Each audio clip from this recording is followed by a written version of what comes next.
안녕하세요. 순살입니다. 이번 주 시장에도 계속된 쇼크가 이어진 한 주였습니다. 특히 유통업체들 실적이 줄줄이 이어졌는데 대부분 쇼크였습니다. 그 이유를 살펴보려고 하는데요.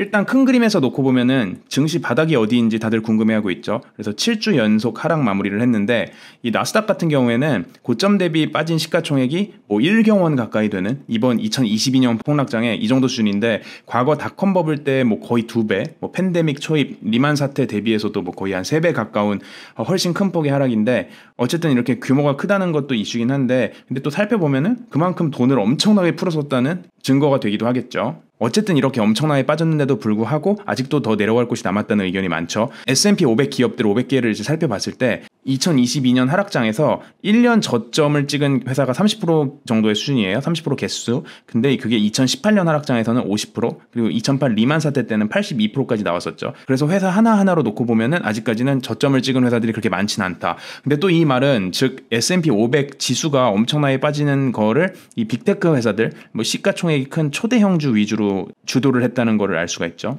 이런 상황에서 주요 IB들도 조심스러운 모습을 보이고 있고 이제 IB들끼리도 사람들마다 뷰가 많이 갈려요. 그래서 모건 스탠리 같은 경우에는 이번 시장에서는 극비관주의적인 시장인데 골드만삭스 같은 경우에는 꽤 낙관적인 사람들이었거든요. 그런데 여기조차도 S&P 500 전망치를 깎기 시작했습니다. 그래서 이 골드만삭스의 차트를 보시면은 과거에 2차 세계대전 이후에 48년부터 2020년 팬데믹 폭락 전까지 증시가 얼마나 최고에서 최저점까지 빠졌었는지를 이제 보여주는 건데 그래서 이 역사상 수치들의 중간값이 24%였습니다. 현재 한 20% 정도 빠졌으니까 중간값 언저리까지는 왔는데 최근 20년간의 폭락장은 거의 50%, 34% 이런 식으로 빠졌죠. 그래서 이걸 생각하면은 아직도 더 갈 데가 남은 거 아니냐라는 불안감이 있긴 합니다.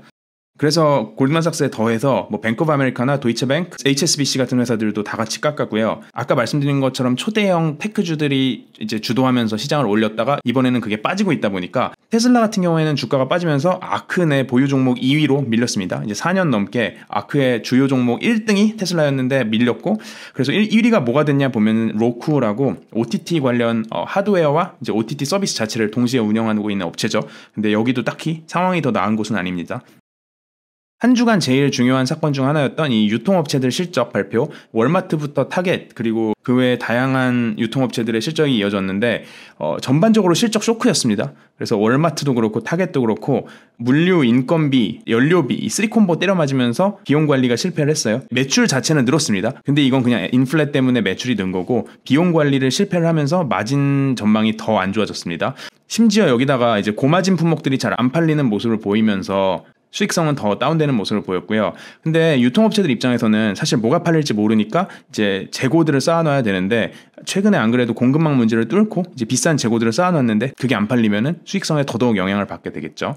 이외에 콜스도 똑같은 상황이었고 그래서 이런 식으로 가격 경쟁하면서 중간 마진을 떼는 유통회사들 같은 경우에는 비용 전가, 소비자 비용 전가가 어려운 편이죠. 그래서 뱅크 오브 아메리카에서는 이런 식으로 인플레 타격을 받을 기업으로 아마존도 온라인 유통회사죠. 그리고 인플레에 존버할 기업으로는 이 테이프스트리, 코치 같은 이 패션 브랜드들의 모회사인 테이프스트리를 꼽았었습니다. 실제로도 버버리 같은 경우에도 실적 좋았어요. 수익성도 좋고. 그래서 가격 전가를 소비자에게 할 수 있는 브랜드 회사들은 좋은 실적을 보이고 있습니다. 여기서 한 가지 더 확인하실 수 있는 거는 이제 VF, 노스페이스, 반스, 스프림 같은 회사들을 보유한 이 VF 같은 경우에는 이번 분기 실적이 별로 잘 안 나왔음에도 불구하고 올해 전체로 마진이 잘 나올 거라는 이런 전망을 던져주면서 실적이 잘 안 나와도 여기는 주가가 올랐습니다. 그리고 유통업체들이라고 해서 그러면 중간 마진 떼는 회사들이라고 해서 다 손실을 보냐 하면 또 그건 아닌 게 운영 방식에 따라 큰 차이가 있는데요. BJ's 그리고 TJmaxx 같은 경우에는 괜찮은 실적을 냈어요. 전망도 좋았고. 왜 그러냐면 여기는 이제 창고형 할인 매장 아니면은 떨이 물건을 모아놓고 파는 곳이다 보니까 비싼 재고를 추가로 품목별로 다 들어놓을 필요가 없이 알아서 떨이들이 이미 모여있기 때문에 이 안 팔리면 비용인 이런 재고들에 대한 압박이 상대적으로 낮은 편입니다. 이외에도 월마트에서는 못 팔았지만 홈디포 같은 경우에서는 사람들이 고마진 제품을 계속해서 사면서 실적이 좋았습니다. 어쨌든 그래서 미국 경제의 미들구석은 아직은 소비자죠.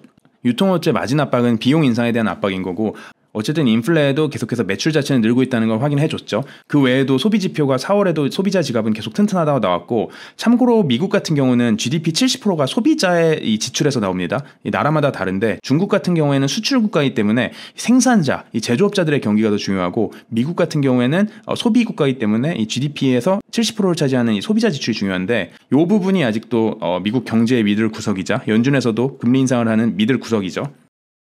그래서 이 소비자의 현황을 잘 지켜봐야 되는데, 여기서 한 가지 더 주의 깊게 지켜봐야 되는 지표가 이 서브프라임 등급 소비자들의 대출입니다. 이 리만 사태 때도 뭐 서브프라임 모기지다라고 해서 우리가 많이 들었던 얘기인데, 신용도 낮은 소비자들을 얘기하는 거고, 이들의 대출 연체율이 높아지는 중인 거를 좀 주의 깊게 지켜봐야 되긴 합니다. 근데 이게 아직까지 큰 걱정할 수준은 아니고, 팬데믹 동안 연체율이 너무 낮아졌었어서 이제야 막 정상화되고 있는 수준으로 오르는 거라서 아직 걱정할 수준은 아니지만, 이게 어디까지 가는지는 걱정을 해야 되고, 참고로 팬데믹 동안에는 이제 현금을 빵빵하게 가게에 그냥 캐시를 뿌렸었죠, 나라에서. 그리고 고용도 역대 최저치 실업률이다 보니까 사람들이 지갑에 돈은 아직까지는 많았던 상황이라서 팬데믹 동안에는 대출도 잘 갚고 있는 상황이었죠. 근데 이제 긴축이 시작된 이상 이 흐름이 어디까지 갈지 봐야 되고, 이거를 왜 잘 봐야 되냐면은 소비 심리가 꺾이면은 유럽이나 영국 같은 불안한 상황이 올 수가 있어요. 그래서 영국 같은 경우도 미국에서 뉴스 나오는 것처럼 40년 만에 최악의 인플레가 계속 이어지고 있는데, 여기도 똑같아요. 뭐 가스비, 전기비 같은 비용들이 오르고 있고, 근데 이제 미국의 심각해진 버전이 영국인 게, 영국 같은 경우는 이 소비자 심리 지표도 거의 무슨 48년 만에 최저치를 찍고 있죠, 차트를 보시면은. 그래서 여기도 지출액은 늘긴 하고 있는데, 이건 건강한 성장이라기보다는 인플레가 옴에 따라서 밥상 물가에 쪼달리는 이런 시민들이 늘어나고 있다. 그리고 미국 같은 경우도 당연히 저소득층부터 이 영향을 똑같이 받고 있긴 한데 아직 우리가 확인하지 못하고 있다 정도라고 생각하고, 좀 긴장을 하고 있긴 해야 될 것 같습니다. 근데 여기서 한 가지 이제 희망적인 소식은, 항공권 예약 자체가 팬데믹 이전보다도 이미 더 늘어난 상황입니다. 그래서 2019년보다도 여행 수요, 출장 수요 둘 다 항공권 예약이 더 많아진 상황입니다.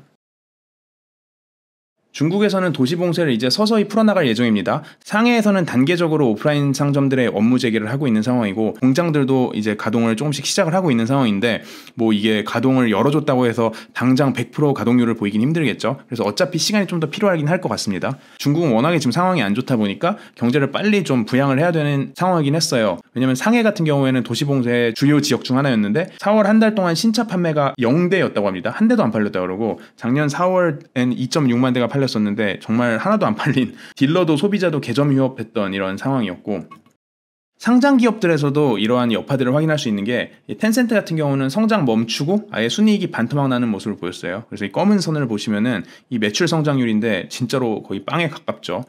이건 이제 빅테크 규제가 계속 이어지고 도시 봉쇄를 계속 하고 있고, 이 두 가지가 다 문제였는데, 어쨌든 간에 도시 봉쇄는 조금씩 풀려나갈 기미가 보이고, 빅테크 규제도 이제 정부에서 좀 풀어주겠다라는 식으로 얘기가 나오고 있어서 여기에 대해서 좀 사람들이 기대를 좀 해보고 있긴 합니다. 시진핑 경제책사인 류허라는 이제 경제부 총리가 나와서 디지털 경제 기업들의 성장과 해외 상장을 지지한다. 기존에는 뭐 해외 상장 다 막고 중국이나 홍콩 본토로 돌아오라고 얘기했었는데 다시 좀 스탠스가 누그러진 모습이죠. 어쨌든 큰 그림에서 봤을 때는 골드만삭스는 계속해서 불안해하는 모습이고, 중국 GDP 성장률도 4%까지 깎았어요. 올해 GDP 성장률 전망을 깎았고, 참고로 중국 목표치는 5.5%인데 아무도 이게 될 거라고 지금 예상 안 하고 있어요. 그 외 주요 사건들을 살펴보면은 트위터 주가는 일론 머스크가 인수 의사를 밝히기 전 수준까지 다시 다 빠졌습니다. 그 말은 인수 가능성을 낮게 보거나 아니면은 가격 재협상을 기대하고 있다는 뜻이죠. 관련해서는 머스크가 인수를 하든 안 하든 앞으로도 계속해서 시끌시끌한 뉴스가 이어질 것 같습니다. 이 테크 기업들 안에서도 돈 잘 버는 회사와 돈 못 버는 회사들이 좀 나뉘고 있는 것 같은데, 넷플릭스 같은 경우에는 실적 시즌 최대 쇼크를 기록하면서 이제 직원 감축까지 하고 있죠. 근데 반대로 마이크로소프트는 인건비 더 올리면서 인재 확보를 하고 있는, 이 테크 중에서도 정말 초빅테크와 중형 테크와의 좀 차별점이 나뉘는 것 같은 모습도 보이고 있고요. 그리고 최근 금융시장의 뭐 가장 큰 난리 중 하나였던 코인 시장, 그 중에서도 이제 이더리움 창시자 같은 경우에는 상대적으로 이제 안전한 코인이라고 이제 메인 코인 중에 하나로 인정받는 이더리움 창시자는 최근 코인 폭락으로 인해 본인도 돈을 많이 잃었다. 그래서 I'm no longer a billionaire라고 얘기를 했죠. 근데 그럼에도 불구하고 암호화폐 인싸들은 베어마켓을 오히려 환영한다. 이 안에서 더 끈끈이 모여서 더 만들어낼 거다라는 식으로 얘기를 했고, 골드만삭스에서 얘기하기로는 코인 시장이 폭락을 하긴 했는데 금융시장 내 비중이 아직도 너무 미미하기 때문에 사실 대세지장 전혀 없다라는 식으로 얘기를 했죠. 그래서 차트를 보시면은 이게 금융시장 내 주식의 비율이고 29%, 그리고 코인의 비중은 0.3% 정도죠. 그래서 아직 너무 미미한 상황이고요. 아직까지는 좀 다행이라고 봐야겠죠. 여기에 더해서 이 윙클보스 형제도 이 이더리움 창시자랑 비슷한 얘기를 했는데, 여기는 암호화폐 거래소 제미니를 운영 중인 사람들이죠. 그래서 이 사람들은 본인들은 장기적인 목적에 투자를 하고 있다. 코인을 그냥 단순히 단기 투기로 생각하는 게 아니다라고, 그래서 호들이라고 다시 메시지를 남겼습니다. 마지막으로 글로벌 식량난이 계속 이어지고 있는데요. 인도와 인도네시아 두 나라가 메인이죠. 그래서 인도네시아에서는 팜오일 수출을 금지를 시켰었는데 일단 해제를 시켜줄 예정이라고 합니다. 이제 식용유 가격이 안정화되는 거를 자국 내에서 아직 달성은 못했는데 충분히 확보는 했다고 해요. 그리고 어쨌든 이거 수출을 계속 막아놓으면은 산업 자체가 인도네시아 안에서도 뭐 힘들고 뭐 살려는 사람들 다 힘들고 다 같이 붕괴될 수 있다는 위기감이 있고, 이와 반대로 인도에서는 더 일찍 한 주 전에 있었던 일이지만 어쨌든 밀 수출을 금지 선언하면서 이 식량난에 대해서는 이 위기감을 더하고 있는 상황입니다. 그래서 이번 주에는 나오는 소식들이 다 별로 안 좋은 소식들 위주였는데 다음 주에는 더 희망찬 얘기들이 나오길 바라면서 더 재밌는 순살로 돌아오겠습니다. 안녕.